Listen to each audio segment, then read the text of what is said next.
Hello,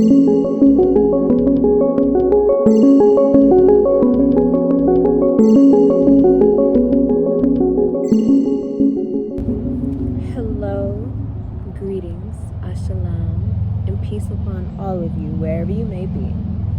It's been a while, my beloved and divine encounters, and I'm happy I'm finally able to situate myself, have good compass and stature in my heart, and be able to just find peace within myself to sit down and finally start this.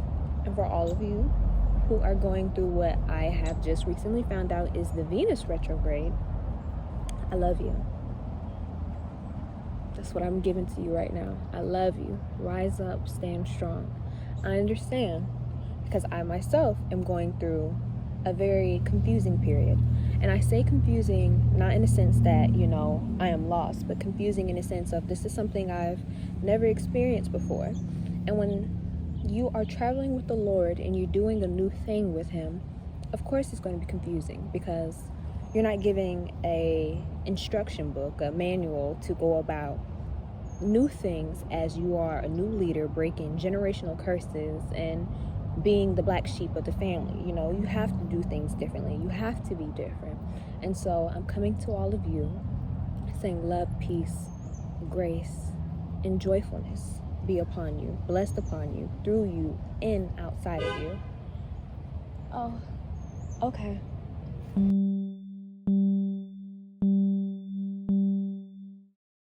Just traveling all around the world, being a helpful and good Samaritan, lovely, wonderful person. Where was I? There's so many things going on in the day, but that I can understand.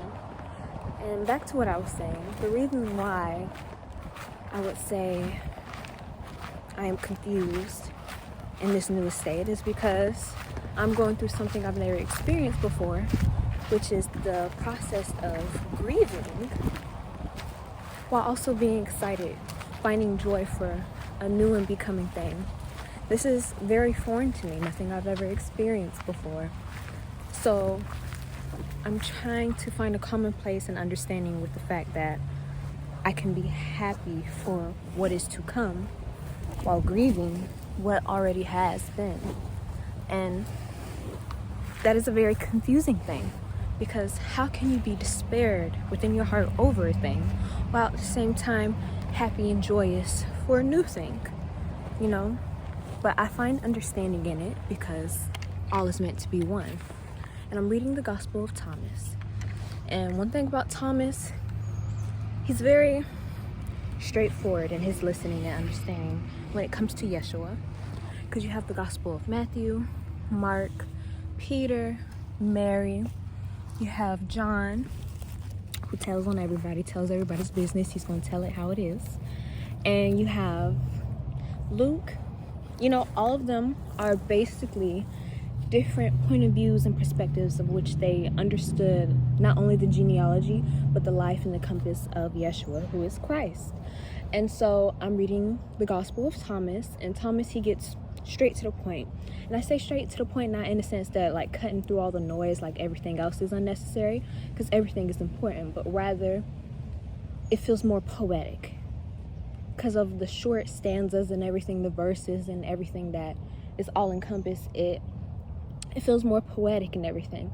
And because it's so short, like a symphony, in that manner, it's like, okay, what can I do?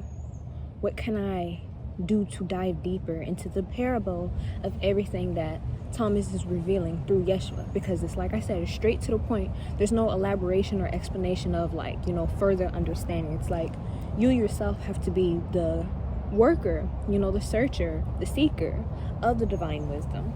And I think it's just a very beautiful thing. And a lot of things that Thomas talks about, not a lot of things that Mark, Luke, and Matthew, and even John himself talk about, but you see parallels, you see parallels and everything. It's like, oh, okay, I know that this verse is the same as this verse in this chapter of this book and everything that's being discussed. And one thing that stood out to me was one of Yeshua's teachings, which he said to his disciples. He said, in order for one to enter into the kingdom of heaven, two must become one. And that is all this journey is. And that's something I've always known. But with that dual aspect, the journey of two becoming one, the divine masculine, divine feminine, as well as the actual male self and the actual female self, and then your physical self or your spiritual self, all of it is a journey to one. Not only one to God, but one into unity, oneness, that interconnectedness of that nature. And so I had not realized, now that I'm sitting here dwelling with you guys, I'm piecing these things together, and I'm realizing, oh, this grief and this excitement, this love can exist simultaneously. I just have to mold myself in the interconnectedness and allow the two to become one, because they can exist, and they're very poetic. They're very beautiful, It's as crazy as it sounds, it's necessary, because I also think of it like this: the crying, the grieving, the letting go. It's a waterfall. It's a release. You're dripping out all those things. But at the same time, the joy, the excitement, and everything that you fill yourself with the illumined mysteries and mysticism of God that fuels you, that's the fountain, the water pouring in. God says, become empty so that you can become full. Not full of yourself and full of the things of the earth and what you want, but full of Him, the mysteries. The only way you can be full of Him is if you become empty to yourself, abandon yourself. And it's just a very beautiful thing, and that's one thing I'm learning. And it's like, you can only ever learn such a thing through experience. So this is a thing that's happening. It's very real for me, and it's crazy. It's like, I'm not crazy. It's not crazy, but I marvel. That's the word. It's marveling, because it's like, one moment I'm just like, oh my goodness, this is beautiful, this is great. I see the images, the visuals, the prophetic words, wisdom, everything that's illumined upon me. I see the potential of greatness, and even more from the flip side, the upside down prism. But at the same time too, one moment I'm like this, and the next I'm just like boo-hoo crying. I'm like, tears are flooding, like I feel like I'm in a destructive state. There's so much that I cannot bear. It's a weight upon me, and it's like I'm trying to remind myself, yes, I'm only human. There's greatness at the end of it. But when I am in that deep state of, I shall like to think of it like this. I don't like to say despair, but more like grieving. And as those things can be used interchangeably and everything, but despair is like the lack of hope, whereas when you're grieved, it's like you feel something so deeply. You're holding on to that love because you have hope in all things, as I do. So you hold on to that love, but you're letting it drop. It's like a waterfall. So when I think of my states, my periods, my episodes of grief, I like to think of them as a well, a water well, where it's like, it's deep, it has its depths and everything, and you descend into it, and there's darkness, and it's just like, where is the light of day? But then you rise up, and then you have that great waterfall of what you would call the light. One thing that I have been quoting often to myself, and I'm paraphrasing a little bit, but I often say this Bible verse, and it says, weeping may endure for a night, but joy comes in the morning. And I don't like to say morning, because morning as in like you mourn. I do not mourn when I rise up in the day. I'm very grateful for what I say. So I often try to exchange the word morning for day or dawn, because in the beginning, in the book of Genesis, God called light day. He did not call it morning, He called it day. So it is important to acknowledge the day as it is. And if you want to be more specific and talk about the early rises of day, you can just say dawn. Those are very beautiful poetic words. I don't like to say morning. So I exchange that for day. Weeping may endure for a night, but joy comes in the day. And that also applies not only for a prolonged night, a physical night as it is, and then the dawn of the sun and the rise where the greater light overtakes the lesser light and illumines and brightens all, but it also can pertain into the inside of the spiritual self. So that state of darkness, that nighttime, that could be a period in which your mind is fogged, you're grieving, as I've been doing these cycles and such. You've been grieving, you cannot see, far ahead, you cannot see, the things that are hidden before you. It's a lot of, cloudedness. You're shrouded in darkness. So weeping may endure for a night, which is that period in which you are in darkness, you are unaware, and you're just grieving. but joy comes in the day. That is to say, joy comes at the dawn of illumination, when wisdom rain down upon you. That is light, that is illumination. So from the state of not knowing to knowing, becoming unknown into the known. You understand what I'm saying? So it's a dynamic. It's an interconnected dynamic, I would like to say. And it's a beautiful thing, because weeping for a night doesn't have to be just for a night. It can be for 1 hour, that state of darkness, for 1 hour where you're unaware of something until God leads you down the path, a chronological order of, hey, here's a new thing. But at the same time, too, it can be an actual night, or it could be a week. Because, some people go about sleeping their whole lives not knowing a thing, and because they are old in their age, they think they get the honorary title of elder. But elder carries wisdom, and the wisdom is light, for she resides with the Lord Most High, who is the embodiment of all divine light. So that's that thing there too. We're not going to go too deep into that, but I wrote about that in my Substack. Now, speaking of my Substack, I have just recently posted, not on my Substack, but on my Etsy, I posted my very first ebook pertaining to the love I have for Black men. The Blacker the Berry. It's a beautiful, beautiful thing. I don't want to call it a poetry book because it has forms of poetry, but I like to call it a hymn, a sound, a vibration of symphonies, different letters and dedication to what I see through my lens as a Black woman to the Black man. Because what other woman more parable and able to represent and reveal these kind of things than the woman who is like and parable to her man. So that is one thing that I encompassed. I completed with my heart. There's more to come. There's more than just that book. So like I said, it's on my Etsy at Airfd, and I'm just very excited about it because it's something that I've myself never done before. And the reason why it's all encompassing and more wholeheartedly near and dear to me is because there's parts of me in it. And I say that because through my own self-reflection and my own self-love and, becoming at this full centered self of myself, I've been able to realize great things about my own majesty, from the color of my skin to the depths of my majesty and heritage. And in me realizing these things, I was like, well, whatever of the Black man, our Black man. I took in consideration, what may have been a struggle for him as well, because if I went through these things in corporate America, I know he very well did too as well, if not more, because he is a man. And I just see a lot of that dual relationship, that aspect. In order for two to become one, two must understand each other and thus journey in that interconnectedness. So that was my big emphasis and thing pertaining to that. And I just hope it could do a beautiful and new thing, or really elaborate upon everything. Because before we can, again, join as one and do everything we need to stand for each other, well, first we have to establish ourselves so that when we come together and create a foundation, none can shake it. None can come in between and corrupt us. I am resilient and strong and confident in my man as he is in me. So I started there, and there's a lot more to come. There's a lot more that I want to say, but bits and pieces. I know the Lord tells me to take my time.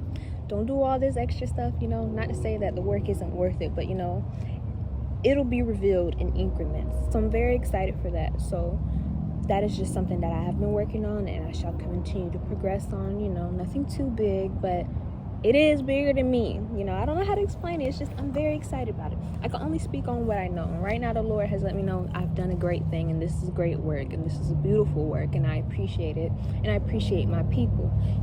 This is not to say that, anybody else is without, and I will neglect anybody else, because everybody has their own struggles. I understand that wholeheartedly.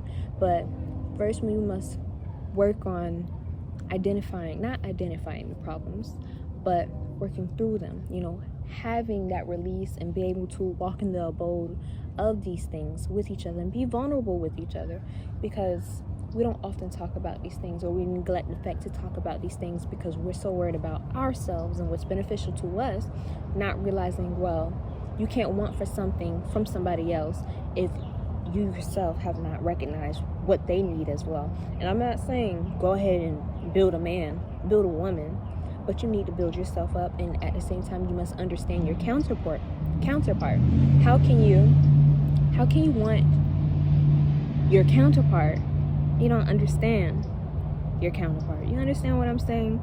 Like, I feel like I'm speaking nothing, but I hope I'm speaking volumes for all of you, because again, you can't expect somebody to do something for you. First of all, you shouldn't even be expecting anything from anybody, because nobody owes you a thing. The only person you can expect anything from is yourself. And if you got low expectations for yourself, I'm sorry to tell you, but nobody else is going to fix what you are neglecting to do for yourself. So that's where we need to start there. You know, I cannot build you up and do perfect things for you, because I myself am only human. And at the same point too, you have to hold accountability, consistency with yourself. That's another thing too, guys. I apologize, I haven't been consistent on here, but I love this work, and you know, it's really fun and it's illumined. It's fun, it's illumined. And I just have to get out of my head, and that's another thing too. We have to get out of our head space and start working in our heart space.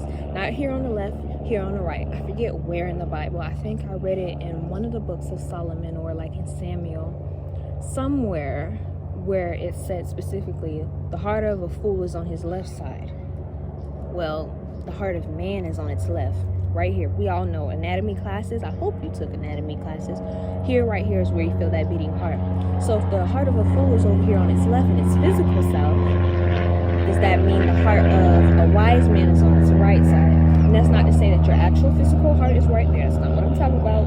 We're diving into the spirit, secularism. We're moving into the motion of flowing waters of everlasting eternity. That is how the spirit moves. It is the waves, waters. You know, you got vibrations. When you look at the vibrations, what they look like, waves. When you talk about banks, what are they? Banks, rivers, streams. Like, everything is water in motion. You want to move on to that. So we must understand our heart compass. But before we can move over here, we must understand what's right here. Heal it. Let the Lord our God Most High, not confounded. What am I thinking? That is an important word for somebody though. Let him mold it. And another thing I wanted to throw out there too. God is not the universe. The universe is us. Universe. One sound. We are one sound to the great composer. So to say, oh, the universe is doing a great thing for me, that is putting power back into yourself. And you yourself have no power but of what's given to you by the Lord Most High, the source, however you may pertain to call it, he, her. Okay? God is everything, omnipotent, omniscient, omnipresent. God can be all. Okay? So to say the universe is, doing a great, powerful thing for you, that's not you, because you are not in your own power. You are not working that of yourself. So what you would want to say is source. If we're moving away from religion. Okay, religion is sectarianism. We don't like that. We're not doing that. Yeshua Christ himself came to abolish that very thing, those structures, those squares, those foundations that limit us. So it's not that at all. We are moving outside of the box. Basically, square, box, cube. We're moving outside of the box and understanding that self. So if you yourself find it hard to say God, the honorable, you can most definitely say the source, because God is the source of all creation. God is most high. God is majesty. God is mother. God is father. God is the son. The son is God. You know what I mean? There's so many things and ways that you can build this relationship with God rather than building a religion with God. Completely different dual aspects that are not even part of the same coin. So be not mistaken. God is the potter, we are the pot, we are the clay. God is the composer, we are the sound. God is the creator, we are the creation. The universe was created, we were created. We are simply being from the Lord Most High. So that's just one thing I wanted to put out there too, not to condemn anybody or, hurt anybody's feelings. But before we even step in and encompass a new thing in a new mind, we must understand, the new definitions and proper ways of exercising these things so that nobody's confused and we are on the same plate together. So, yeah. I still don't know how I want to close with you guys. I still don't like closing. It's a hard thing, because it's like, what do I say? I'll see you again soon. No.